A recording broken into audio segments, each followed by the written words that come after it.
Você mora fora, mas o seu negócio ele ainda está no Brasil? E pode parecer uma pergunta simples, mas eu quero que você realmente pense sobre isso, porque existe uma situação muito comum, principalmente entre mulheres muito qualificadas, que mudam de país, mas que o modelo de negócio continua operando exatamente como operava no Brasil. E eu quero te explicar isso contando uma história que aconteceu. Em 1997, o Walmart ele decidiu abrir para o mercado alemão. E assim, você conhece o Walmart, né? Uma gigante americana, extremamente bem sucedida nos Estados Unidos. E olha que interessante, o que eles fizeram? Eles pegaram tudo aquilo que funcionava perfeitamente no mercado americano e eles simplesmente levaram para a Alemanha. Eles ensinaram os funcionários a sorrirem para os clientes, porque nos Estados Unidos isso é um sinal de um bom atendimento. Eles colocaram os funcionários para ajudar o cliente a embalar as compras, algo que também é muito valorizado no modelo americano, brasileiro também. Só que aconteceu uma coisa muito curiosa. Na cultura alemã, quando uma pessoa que você não conhece sorri para você no supermercado,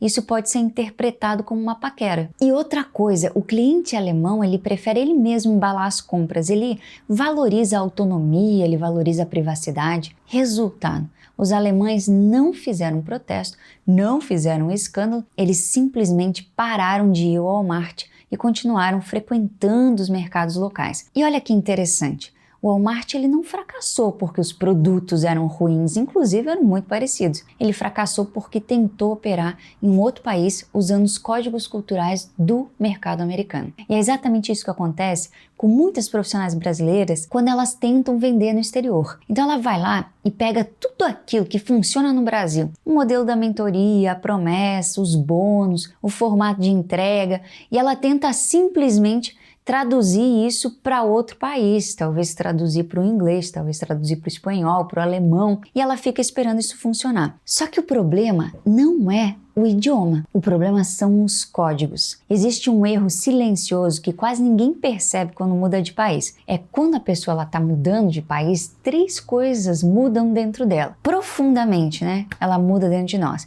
Que é primeiro a nossa relação com o dinheiro, a nossa relação com o trabalho e principalmente a nossa relação com a liberdade. Quem já viveu fora ou vive fora sabe exatamente do que eu estou falando. Só que muitas pessoas vivem na Europa, vivem nos Estados Unidos, vivem no Canadá, mas continuam operando profissionalmente dentro de um modelo brasileiro.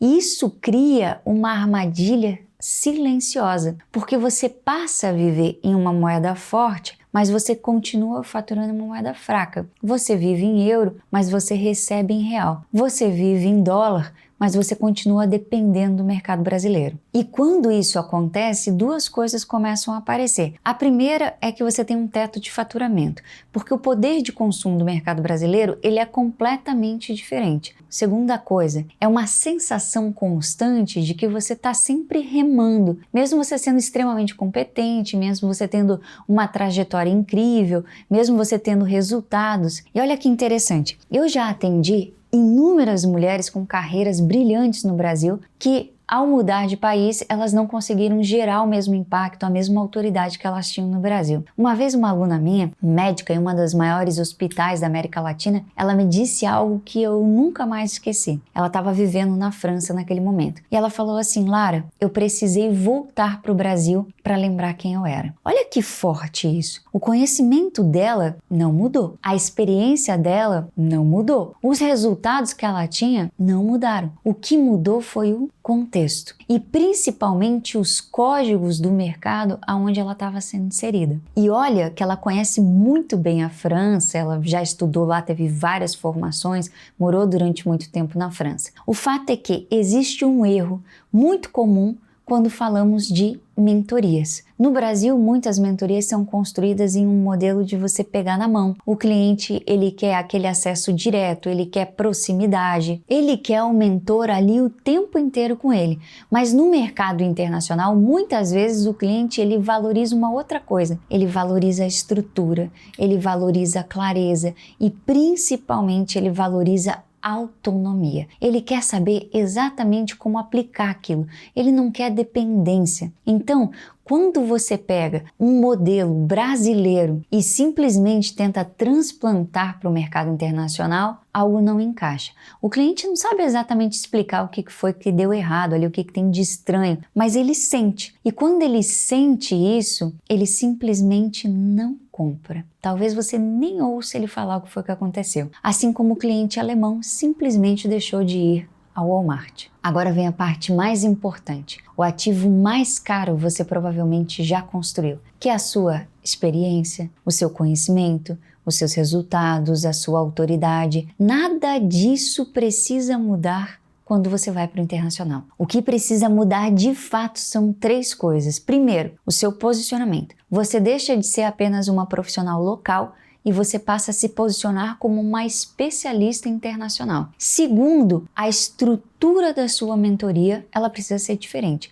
O formato de entrega precisa fazer sentido para o mercado onde você vai estar atuando, então para o comportamento do cliente que você quer atender. E o terceiro ponto que muda é o padrão do cliente. Quando você opera dentro de um modelo internacional, você começa a atrair um tipo de cliente diferente, inclusive dentro do próprio Brasil. Ele muda o cliente que você atrai no Brasil quando você opera no internacional. Você acaba atraindo um cliente de alto valor dentro do mercado brasileiro. Por quê? Porque ele tem um comportamento padrão do comportamento internacional. Então, aquela parcela pequena do mercado que opera em um padrão internacional, ela está disposta a pagar um alto ticket pela transformação que você entrega. Então, se você quer continuar essa conversa, eu deixei também aqui um outro vídeo aqui no canal falando sobre como que você transforma a sua experiência em um negócio internacional. Agora eu quero terminar te deixando 3 perguntas. Perguntas simples, mas extremamente importantes. A primeira é: hoje o seu negócio depende principalmente do cliente Brasil? Segunda, o seu negócio ele funcionaria independente do país onde você mora? E terceira, o seu modelo de negócio hoje, ele está no mesmo nível da sua experiência? E essas perguntas são fundamentais, porque tempo